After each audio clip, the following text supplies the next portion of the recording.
네, 11월 11일 화요일 NH투자증권의 모닝미팅 시작하겠습니다. 뉴욕 증시는 혼조세로 마감을 했습니다. 다우지수가 0.45% 내렸고 S&P 500은 0.14% 하락을 했습니다. 나스닥 지수는 장중에 2.7%까지 하락을 했었는데 종가는 0.05% 올라서 강보합으로 마감을 했습니다. 섹터별로는 헬스케어가 1% 올랐고 테크놀로지와 커뮤니케이션은 강보합입니다. 나머지 섹터는 내렸는데 산업재와 소재가 1%가량 하락을 했습니다. 골드만삭스는 미국의 기준금리 인상 전망에 대해 기존 3회에서 4회로 높였습니다. 인상 시기는 3, 6, 9, 12월로 예상을 했고 양적 긴축은 7월에 시작될 것으로 보았습니다. 테슬라 주가는 3% 올랐습니다. 골드만삭스가 테슬라를 올해 최선호주로 제시를 했고 목표 주가는 $1,200로 올렸습니다. 반면에 나이키는 HSBC가 투자 의견을 홀드로 하향하면서 주가가 4% 내렸습니다. 유가는 내렸습니다. WTI가 0.6% 하락해서 배럴당 78.4달러입니다. 금리는 하락했습니다. 미국채 10년물 금리는 1.4bp 내려서 1.75%입니다. 원달러 환율은 2.4원 내린 1199.1원입니다. 가상화폐 가격의 약세는 이어졌는데요. 비트코인 가격은 41,600달러, 이더리움은 3,070달러 선에서 거래되고 있습니다. 네, 오늘 저희가 준비한 자료는 주식전략과 산업기업 분석, 해외 주식 자료가 있고요. 먼저 최근 주식시장 관련해서 제가 주식시장이 약했는데 코멘트부터 듣겠습니다. 김영환 연구원입니다. 네, 국내 주식 코멘트 말씀드리겠습니다. 어제 코스피는 0.95%, 1% 조금 못 미쳐서 하락을 했고요. 뭐 낙폭만 보면은 아주 눈에 띄는 정도 수준은 아니었는데 약간 그저께 반등이 나오다가 재차 그걸 반등을 이어가지 못했다라는 점에서 조금 중요한 변곡점이 될 수 있는 상황인 것 같아서 좀 자료를 작성을 했습니다.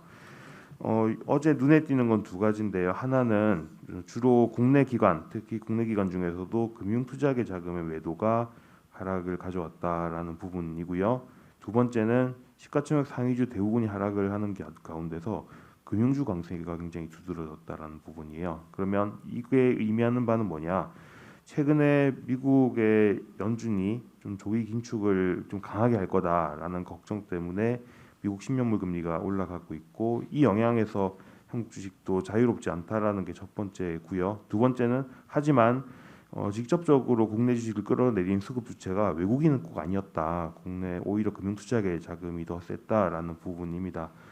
그러면 금융투자계 자금은 지난주에도 말씀드렸지만은 12월 달에 배당 차익 거래 때문에 현물을 샀던 금융투자계가 올해 들어서 현물을 팔고 있다라는 부분 때문일 텐데 문제는 어제 종가까지 따져보면은 금융투자계가 매도한 게 한 5조 9천억대 정도 됩니다. 그러면 12월 달에 샀던 게 5조 5천억대니까 이미 넘어섰거든요. 그러면 배당 차익 거래는 상당히 많이 털렸을 텐데 그럼에도 불구하고 계속해서 매도하는 이유가 뭐냐라는 건데 최근에 현선물 베이시스가 백오데이션 상황이 지속이 되고 있고요. 그것 때문에 이제 저 배당 차익 거래의 청산도 더 가파르게 진행이 되고 있는데 여기 아마 이제 저 배당을 제외하고 새롭게 이제 매도 차익 거래를 하고 있는 것까지가 다시 같이 섞여 있는 것 같아요. 그래서 당초에는 조금 배당 차익 거래의 청산만 진행되고 나면은 조금 금융투자계 매도가 좀 완화되지 않겠나라고 생각을 했는데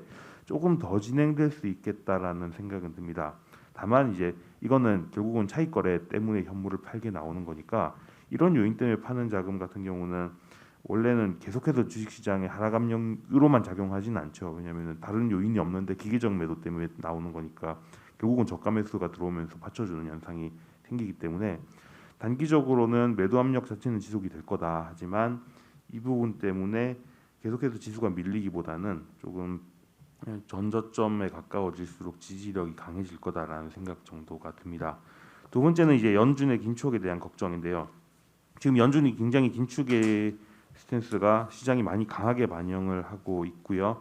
지금 3월달에 양적 완화 종료 그리고 하반기에는 양적 긴축도 단행하고 연내에 네 차례 정도 기준금리 인상할 거다라는 전망 정도까지를 금융시장이 반영하고 있는 상황인 것 같습니다. 그런데 이 모든 게 2022년 중에 일어날 수 있느냐 실제로라고 생각하면은 약간 오미크론이 나타나기 전에 한창 좋았던 경제 지표만 너무 반영하고 사람들이 긴축 전망을 너무 세게 하는 거 아닌가라는 생각들이 좀 들고요. 그러면 1월 FOMC 좀 더 확실하게는 3월 FOMC로 가면서 연준의 미세한 스탠스 변화 같은 것들을 계속 체크할 필요는 있는 것 같거든요. 그래서 약간 지금이 상당히 좀 민감하게 반영을 하고 있고 이게 연준의 이후 이벤트들에서 조금 완화될 수도 있다, 좀 확인할 필요가 있다 이런 정도 생각들은 듭니다. 그러면은 이 악재 자체가 지금 당장 해소되지는 않지만은 좀 악재를 너무 많이 반영하고 있다라는 생각은 조금 드는 것 같고요. 그러면은 지금부터는 분할 매수 대응을 하면서 이후에 반등해서 조금 수익을 몰릴 수 있는 좀 밑 준비를 하자 이런 생각을 하고 있습니다. 이상입니다. 포트폴리오 관점에서 좀 질문 좀 드릴까 하는데요. 저희 하우스에서 이렇게 주로 이제 좀 강조하는 쪽이 뭐 자동차라든지 뭐 반도체라든지 뭐 이런 쪽이었는데 사실 최근 시장 흐름을 보면 뭐 금융주들도 세게 움직이고 그리고 저희가 조금 관심권에서 멀어졌던 뭐 산업재 특히나 뭐 조선이나 또 소재 쪽에 뭐 철강 뭐 이런 섹터들이 좀 최근에 강세를 보이고 있는데 이 포트폴리오 매니저 입장에서 보면 이런 섹터로 좀 비중을 옮겨가는 게 맞는지 뭐 그냥 계속 기존 포지션을 유지를 해야 되는지 이런 그 의문점들이 많이 생기는 것 같더라고요. 고민거리들이 뭐 이런 그 섹터 관련돼서는 저희는 좀 어떻게 생각하시는지. 일단은 기존 뷰를 유지를 하고 있고요. 지금 저희가 생각할 때 지금 사본 주식이 언제 성과를 낼 거냐라고 생각하면은 결국은 이제 오미크론 영향에서 조금씩 벗어나면서 글로벌 경기가 좋아지는 국면에서 결국은 경기 민감주들이 수익을 내줄 텐데 이때 결국 좋아지는 방향이 주로 어디에 있었냐 하면은 신흥국보다는 선진국 쪽에서 부족해던 재고를 다시 쌓는 이 리스타킹 사이클에서 나올 거라는 생각들이 들거든요. 그렇게 생각하면은 좀 소재 산업재보다는 IT 자동차 쪽이 낫지 않겠나라는 생각이 좀 들고요. 최근에 이제 좀 매니저분들이 좀 소재 산업재에 대해서도 좀 관심을 가지고 하시는 부분은 아마 중국에서 조금 완화적인 정책들이 나와주고 이런 부분에 대한 기대감인 것 같은데 이 결국은 중국은 아직까지 미세 조정이 더 중요하고 미세 조정으로 이제 경기 하강을 맞는 정도 선을 유지하는 게 이제 더 중요하고 또 한편으로는 최근에 이제 뭐 텐진에서도 코로나 확진자가 중국에서 또 생기고 있다 이런 얘기도 하고 있는데 베이징 동계올림픽 이후에 그동안 방역을 강하게 쪼였던 중국이 방역을 풀게 되면은 여기서 재차 또 코로나 확산이 나올 수도 있다 이런 좀 경계감도 필요할 것 같거든요. 그래서 확인할 것들 사실은 이제 그런 쪽 분야들이 강하게 나가려면은 좀 확인할 것들이 여전히 좀 필요하다 이런 생각이 듭니다. 네, 이어서 산업기업 분석 리포트 발표하겠습니다. 먼저 삼성전기 이규화 연구원입니다. 네, 삼성전기 발표드리겠습니다. 최근에 이제 실적이 4분기를 저점으로 1분기부터 조금씩 회복을 할 거라고 보고 있고요. MLCC 업황이 특히 이제 중국 스마트폰 업체들 쪽에서 재고를 쌓으면서 일단 재고 조정이 좀 있는데 최근에 이제 대만에서 얘기하는 게 예상보다 이제 빨리 그 수동 부품 쪽이 오더가 회복할 가능성이 있다라고 얘기를 하고 있고 중장기적으로 봤을 때 이제 AR 안경 같은 메타버스 수혜도 존재해서 현재 주가는 매력적인 수준이라고 여전히 이제 보고 있습니다. 반도체 공급 부족 영향 때문에 사실 아시는 것처럼 작년에 중국 업체들의 스마트폰 출하량이 안 좋았고요. 그쪽에 이제 비중이 높은 전기도 당연히 이제 영향을 받았고 1분기까지 이제 재고 조정이 좀 계속 지속될 예정입니다. 그러니까 원래 이제 저희가 봤던 바로는 2분기 중하순 이후에 출하량이 개선될 거로 예상을 했는데 아까 말씀드린 것처럼 최근에 이제 중하권 스마트폰 업체들이 예상보다 빨리 오더를 가져가고 있다라는 얘기들이 좀 나와서 1분기 말 정도부터 좀 회복이 나올 수 있지 않나라고 좀 기대를 하고 있고요. 다만 이제 삼성전자 플래그십 모델 출하량이 예상보다 좀 둔화되는 점을 고려해서 카메라 모듈 관련 마진을 좀 낮췄습니다. 그래서 2022년, 23년 이익을 소폭 하향을 조정했는데 말씀드린 것처럼 예상보다 빨리 이제 업황 회복이 되면 실적 개선 가능성이 존재하고요. 4분기는 지금 일회성 비용 때문에 당사 추정치 그리고 컨센서스를 하회할 것으로 보고 있습니다. 지금 컨센서스가 한 4천억 정도 되는데요. 한 1,000억 정도가 이제 빠지는 건데 주된 요인이 뭐 삼성전자가 이번에 실적 발표하면서 얘기했던 것처럼 지금 전사적으로 특별상여금을 지급을 했습니다. 그래서 이 부분 때문에 이제 대부분 빠졌고 이거 제외했을 때는 컨센서스 수준이고요. 1분기 영업이익은 다시 4천억 수준으로 기대치 부합할 것으로 보고 있습니다. 지금 밸류에이션 수준도 일단 좀 많이 빠져 있는 상황이고 하반기에 본격적으로 업황 회복한다는 좀 고려하면 지금 PER 밴드 하단에 위치하고 있어서 매력적인 주가라고 생각하고 있습니다. 이상입니다. 네, 삼성전기는 목표 주가 유지였고요. 이어서 카카오 발표하겠습니다. 목표 주가 하향 리포트입니다. 안재민 연구원입니다. 네, 카카오 최근 좀 주가 조정이 좀 길어지고 있는 상황입니다. 하지만 올해 이제 실적 성장들도 여전히 크게 나타날 것으로 저희는 보고 있고 특히 이제 신사업으로 이제 불려지는 커머스나 블록체인 그리고 NFT, 메타버스 등 이런 이제 신사업들에 대해 새로운 비즈니스에 대해서 카카오는 올해 좀 더 많이 포커스를 할 것 같습니다. 그래서 이제 뭐 최근에 금리 인상이나 이런 좀 외부 변수들 때문에 성장주가 좀 조정을 받고 있는 상황에서 카카오 역시도 좀 조정을 받고 있는 상황인데 이제 저희는 좀 과도하게 좀 하락되고 있는 상황이다라고 판단을 하고 있고요. 4분기 실적이 조금 안 좋습니다. 4분기 실적이 이제 성수기임에도 불구하고 이제 비용에 이제 좀 이슈들이 좀 있는데요. 매출은 이제 4분기가 광고 성수기이고 커머스 쪽이 워낙 잘 되고 있기 때문에 크게 문제는 없겠지만 이제 전사 인센티브가 있고요.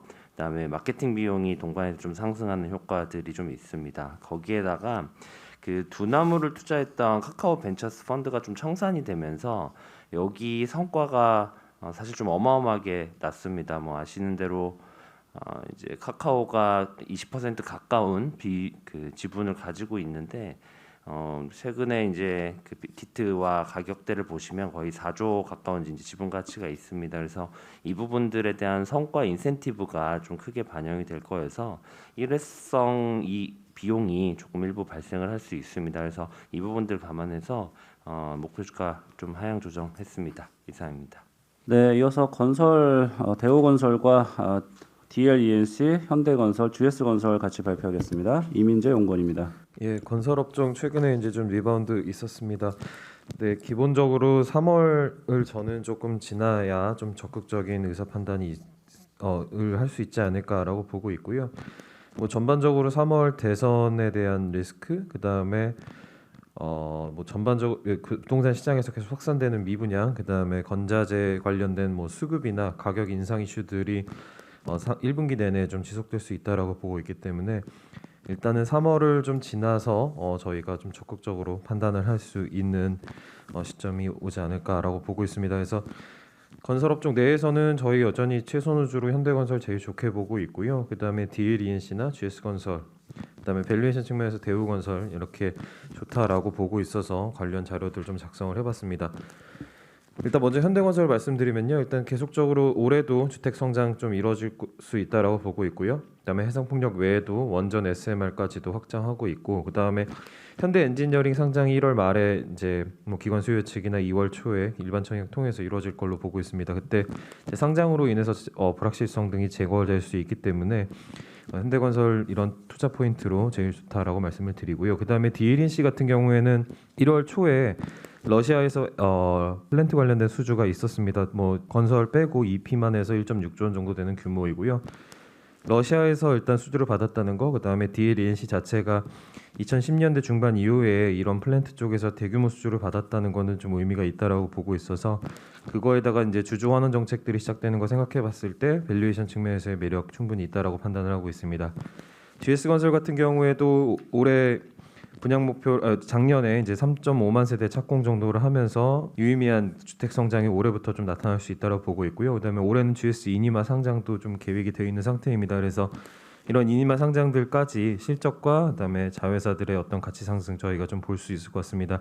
PER 6배 정도 되는데 아무래도 이런 주택 외에 플러스 알파들이 있다라는 측면에서 GS건설도 좀 긍정적으로 보고 있고요. 그다음에 대우건설 같은 경우에는 아무래도 중흥건설 인수 이후에 조금 주가가 부진한 상태입니다. 근데 오히려 실적은 올라가고 있기 때문에 밸류에이션 측면에서의 어떤 기회가 있다라고 보고 있고요.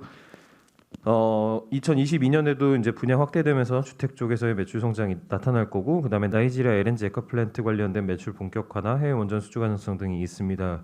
그래서 전반적으로 건설 종목은 이제 3월에 대한 이슈를 저희가 좀 체크할 필요는 있고, 그다음에 만약에 그 관련된 불확실성 좀 해소될 경우에는 실적들이 다 올라오는 구간이기 때문에 저희가 일단은 3월 대선 일단 판단하면서 이제 접근할 필요 있다라고 보고 있습니다. 이상입니다. 네, 이어서 해외 주식 보산철강 말씀드리겠습니다. 앞서서 그 중국 관련돼서도 있었고요. 국내 시장 관련돼서 그 소재주 상승과 관련된 얘기인데 저희는 결론적으로 철강 가격의 빠른 반등보다는 금융시장 환경 변화에 따른 저평가된 가치주로서의 철강 업체들의 매력이 좀 커지는 시기다 이렇게 보고 있고요. 보산철강이 그 2달째 출고 가격을 동결을 했습니다. 최근 가격 동향을 보면 지난 2021년 하반기를 보면요, 7월부터 11월까지는 동결을 했고 12월에는 인하를 했습니다. 그리고 나서 이제 1, 2월 또 동결을 이어가는 건데 지금 상황은 이런 것 같습니다. 회사에서 얘기하는 상황은 지금 수요는 전년 대비 뭐 소폭 증가할 것 같긴 하다라는 정도로 보고 있고요. 중국 부동산 경기 영향으로 이제 수요 하방의 압력이 좀 커졌는데 1분기 특수제 발행에 따른 인프라 투자 확대로 수요는 좀 나아질 거다. 다만 이제 이 회사는 건설형 쪽에 그 노출이 많지 않아서 그 영향은 좀 없다라고 보지만 전반적으로는 이 부분이 좀 기대를 하는 것 같습니다. 자동차는 반도체 수급 완화되면서 수요 증가 좀 기대하고요. 가전형 수요는 작년하고 비슷할 거다 이 정도로 보고 있습니다. 그다음에 저희가 좀 기대하는 게 공급 측에서 탈탄소로 위한 정부 차원의 정책이 지속될 것이라는 점인데 결국 감산 얘기인데요. 아직까지는 2022년 감산에 대해서는 구체적으로 좀 나온 바는 없습니다. 동계올림픽이 2월 4일부터 20일까지 열리는데 여기를 대비한 이제 중국의 감산 조치가 북경 주변에서 좀 있을 걸로 예상은 됩니다만 2022년에 어떤 목표는 나오지는 않고 있고요. 또 반면에 여기 언급되지 않은 게 중국에서도 최근에 셧다운이 일부 좀 나오고 있잖아요. 그런 부분들은 수요에 아직 반영은 좀 안 하고 있는 것 같습니다. 철강 가격 동향은 한 달 동안에 중국 열연 가격 기준으로 한 달 동안 0.6% 하락을 했고요. 지난주에는 0.9% 올랐습니다. 요거 포함해서 한 달 동안 0.6% 빠진 거고 우리나라 철강 유통 가격은 열연 기준으로 한 달 동안 5% 하락을 했습니다. 저희는 중국하고 우리나라 철강 가격이 시차가 있기 때문에 우리 철강 가격은 좀 더 약세가 이어질 거라고 보고 있고요. 철광석이나 원료탄 같은 원료 가격이 안정화되고 있습니다. 하향 안정화되고 있는데 전반적으로는 중국이 감산을 계속하면 철광석 가격이 오르면 좀 어렵습니다. 그래서 당분간 좀 철강 가격은 수요나 공급, 그다음에 원료 가격 상황을 봤을 때 약보합권에서 등락을 보일 것이다 이렇게 예상을 하고 있고 올림픽 이후에 중국의 감산 정책이 구체화되고 인프라 투자라든가 바이러스 이슈 같은 것들이 좀 해소가 되면 그때 좀 반등할 수 있지 않을까 이렇게 생각을 하고 있습니다. 그 국내 호판 가격은 6.5% 올랐다고 써있는데 중국은 하락한 데 비해서 오른 이유가 특별히 있나요? 네, 이게 주간 단위 체크이기 때문에 국내 유통 가격에 그렇게 한 주간의 변화로 크게 예상을 하고 있지는 않고요. 가장 중요하게 보는 건 이제 열연 가격 변화를 가장 중요하게 보고 있습니다. 후판 가격은 다음 주 그 이후에 또 변화 내역을 보고 지속성이 있으면 그때 언급을 드리도록 하겠습니다. 네, 이상으로 모닝 미팅 마치겠습니다.